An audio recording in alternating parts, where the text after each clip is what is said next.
Esto hace, Ignacio, que no tenga agua en la piscina y por mucho que maree, por mucho que le siga dando vueltas al tema de la moción de censura, esto es lo que hay. Todo esto arranca porque había una contradicción en el mensaje del PP. Estaban diciendo que la situación de España era apocalíptica y que ellos estaban comiendo palomitas, por hacer el resumen, ¿no? Y dice, bueno, ¿y tú qué haces para solucionarlo? No, yo me espero. Entonces deciden sondear la moción de censura. Pero es que la moción de censura, en el caso concreto de Junts, tiene un problema. Estás pidiendo los votos a un partido al que al mismo tiempo insultas cada 2 por 3. Bueno, algunos días sí, otros días no, porque hay unos días que es un partido básicamente golpista y otros días González Pons nos sorprende diciendo que es un partido de larga legalidad y tradición democrática. Es decir, que dependiendo del día vas mandando un mensaje contradictorio. ¿Qué ha hecho Junts? Pues un poco trolearles, ¿no? Decir, oye, ¿en qué quedamos? ¿Que quieres negociar con nosotros? Vente a vernos. Vente a ver al presidente del partido, al líder del partido, que es Puigdemont, y te vienes a verlo a Waterloo. Que es una manera de convertir ese debate en el principal, en un momento muy importante para Feijóo, que es cuando tenía su intervención en el Cercle de Economía. Pero claro, la contradicción previa es la del PP, que está diciendo todo el rato, Junts no, y al mismo tiempo Junts tus votos. Y eso no es compatible, la verdad. No rehuyó, dijo Feijóo, no rehuyó el elefante en la habitación. Y dijo todo el mundo, ¿qué será? ¿La moción de censura? Pues quizá.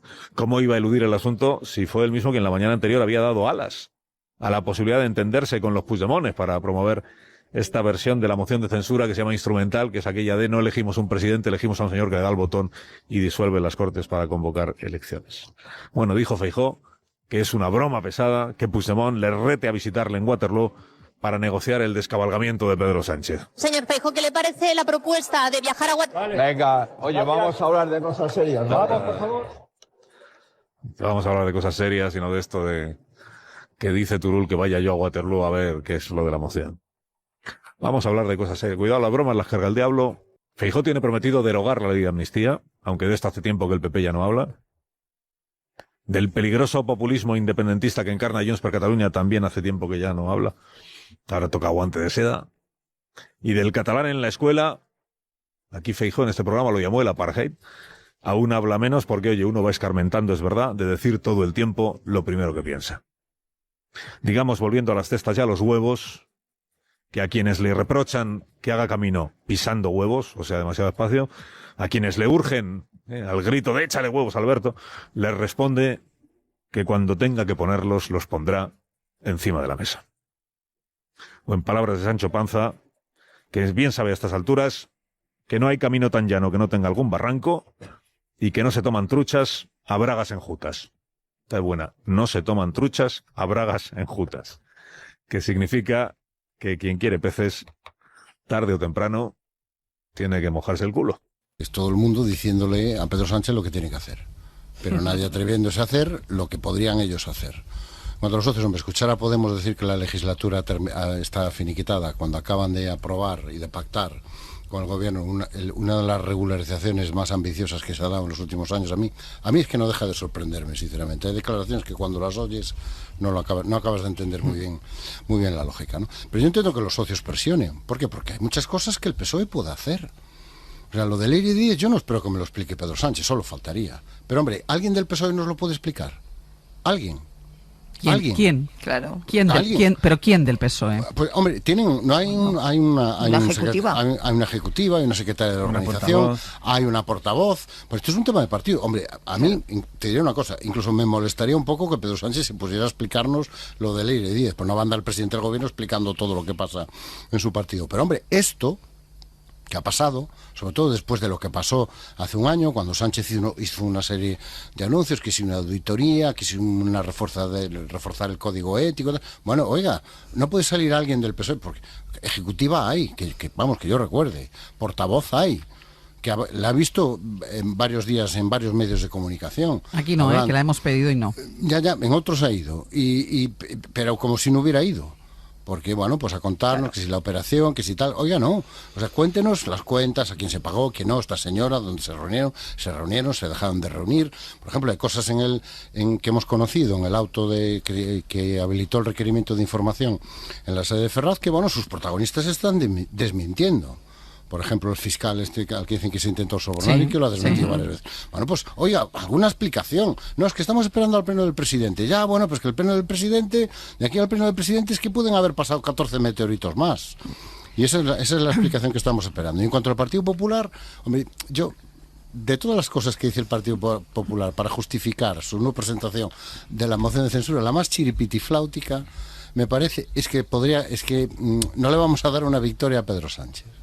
Es que me parece un argumento, o sea, básicamente no presenta la moción de censura porque le tiene miedo a Pedro Sánchez. Y esa es la idea que va calando, que no se atreve a presentar una moción de censura, como se atrevió Felipe González, y la ganó, no en votos, pero sí políticamente, como se atrevió Pedro Sánchez, que no tenía asegurado ni de lejos los votos, y al final la ganó políticamente y con los votos. Cristina. Sí, con el tema de los meteoritos que dice Antón, no es que vayan a caer 14 o 24 o los que sean, es que en una parte... No hagas predicciones. No, por eso digo, es que en una parte justamente de los ámbitos progresistas se está instalando una idea de incertidumbre acerca de si hay más meteoritos o no. Claro. Y eso es todavía peor. Claro, porque claro. Entonces, sí, es levantarse cada mañana a ver hoy qué pasa. A ver si cae, efectivamente, ¿no? A ver si hay otro. Exacto, a ver si hay otro y dónde cae, efectivamente. Con lo cual todavía es peor, y por eso esas explicaciones que efectivamente tienen que partir de la portavocía o de alguien autorizado por la ejecutiva, claro, del partido, por supuestísimo que sí. Por eso esas explicaciones son tan importantes en estos momentos, ¿no? Justamente porque para gestionar todo esto hay que generar una sensación de confianza y dar seguridad. Mira, volvemos a hablar de seguridad otra vez, ¿no? En cuanto al tema del Partido Popular intentando lanzarse a por el voto del PNV, del PNV y Junts, ¿no? Buena suerte. Pero no sé quién ha pensado esa estrategia, efectivamente, suerte con ello, pero no sé quién ha pensado esa estrategia. Porque si algo justamente han hecho esos dos partidos en estos últimos años, ha sido dejar claro que con un Partido Popular aliado con Vox, y hay que recordar que siguen firmando gobiernos en las comunidades autónomas que los necesitan para gobernar, que con un Partido Popular aliado con Vox no tienen nada que hacer. Por lo tanto, es no conocer ni a los partidos ni a los votantes de esos partidos. Y por si fuera poco, podemos tirar de hemeroteca y ver la estratégica y la inteligente política de alianzas que ha hecho el Partido Popular con PNV y Junts en los últimos años, a los que se ha dedicado a insultar sistemáticamente. Es que además, entonces, claro, a mí me hacía gracia el argumento del Partido Popular, que dice, claro, como estamos tan mal en Euskadi y en Cataluña, hay mucho margen para ganar. Bueno, claro. Reflexiona por qué estáis tan mal en Cataluña y en Euskadi, ¿no? O sea, claro. Es que pasar de un voto a dos ya es un 100%. Claro, exacto. Claro. De un escaño a dos es 100%. El recorrido de mejora que dicen ahora empata con el de no presento la moción de censura para no darle una victoria a Pedro. Exacto. Me parece colosal. Espera, ¿qué quiere decir aunque te parezca colosal, yo el otro día os dije, ese me parece por lo menos un argumento honesto, pero sí tienes tu razón y estoy de acuerdo también en que denota que le tienes miedo a Pedro Sánchez porque sabes que te ha dado la vuelta a cantidad de debates parlamentarios, a cantidad de argumentos que cuando estaba muerto políticamente ha resucitado y tú no has sido capaz de apuntalar eso. Con lo cual reconoce un miedo hacia Pedro Sánchez, pero también una debilidad interna, que no te ves tú con la fuerza suficiente para en un momento con todo a favor y con todo el viento de cara, con todo el viento a favor para seguir y avanzando y poder ganar las siguientes elecciones, pues te pasa todo lo contrario. De Cataluña y País Vasco, a mí me sorprende porque este titular es muy bonito para un día, para un papel de un periódico, para una portada o una página interior como mucho, pero no hay nada y refleja también una debilidad interna, como hablábamos, porque no solamente es que tengas poco apoyo en Cataluña y País Vasco, es que cuando llegó Feijóo en el año 2022 se planteó que ahí se iban a empezar a producir cambios, se dijo que iba a haber una nueva política respecto a Euskadi y Cataluña porque Feijóo tenía un perfil diferente y iba a poder buscarlo. Y nada. Han pasado 4 años y no ha pasado nada. No ha habido ningún cambio. Es más, el 27 de junio el PP de Cataluña va a celebrar congreso para elegir nuevo líder porque durante años han pensado que había que cambiar a Alejandro Fernández, pero no han encontrado nadie más ni mejor que Alejandro Fernández, que es muy buen parlamentario, tiene muchas virtudes, pero internamente en el partido los propios compañeros dicen que eso no se ha trabajado. Bueno, pues no has conseguido darle la vuelta en estos años en Cataluña y País Vasco y ahora de repente te inventas un titular facilón de no, es que aquí vamos a hacer cosas nuevas. Y luego respecto a la moción de censura, igual que decimos que las elecciones no se anuncian, sino que se convocan directamente, yo creo que con la moción de censura pasa lo mismo. Si tú en algún momento estás pensando presentar una moción de censura, no empiezas a proclamarlo. Lo que sí que están haciendo es presionar a los socios para conseguir los votos. Ahora, esto de intentar presionar a los socios para conseguir los votos no me parece la mejor estrategia, pero irte al País Vasco a insultar al PNV para que te vote la moción de censura, eso sí me parece todavía peor.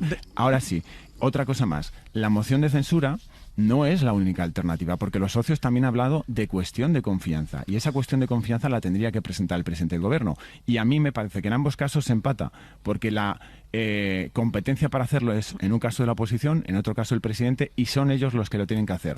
Podemos presionarles, pero la podemos decisión es del criticarles, presidente, Pablo. La sí, decisión es del pero presidente. igual que la moción de censura con la oposición, sí. Cristina. Pero mira, si es dentro igual. de media hora... Hay que respetar uno y otro. Sí.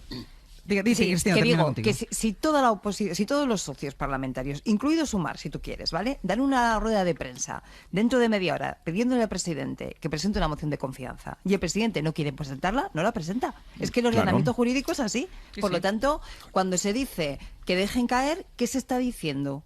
La única manera de caer en este caso sería con una moción de censura que, vuelvo a repetir, llevaría en el pack incluido a Vox, con lo cual es inviable. Ahí fíjate, yo creo que los socios, sé que os va a parecer una idea loca, pero los socios también tienen una oportunidad. La moción de censura puede ser para poner un gobierno de PP y Vox, o puede ser una moción de censura como la del año 18, donde tú pones un nuevo presidente del gobierno, que estamos diciendo que tiene que ser Feijóo, pero podría ser también otro partido. Puede llegar el PNV y decirle a Feijóo, oye, yo te apoyo una moción de censura, pero si el candidato es mío.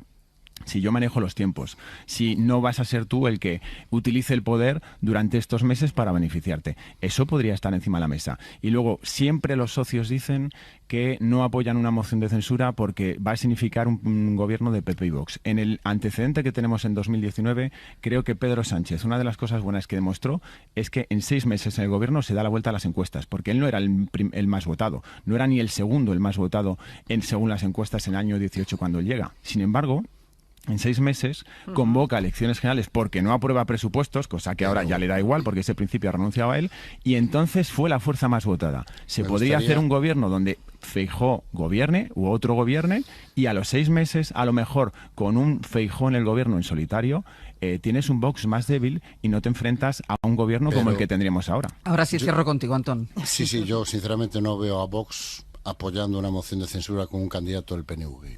O sea, me cuesta mucho trabajo verlo. Dicho esto, el análisis que acabamos de hacer nos devuelve a la casilla de salida. El líder de la oposición no se atreve a presentar la moción de censura. Los socios no tienen margen de actuación. ¿Qué harías si fueras Pedro Sánchez? Pues exactamente lo que está haciendo Pedro Sánchez.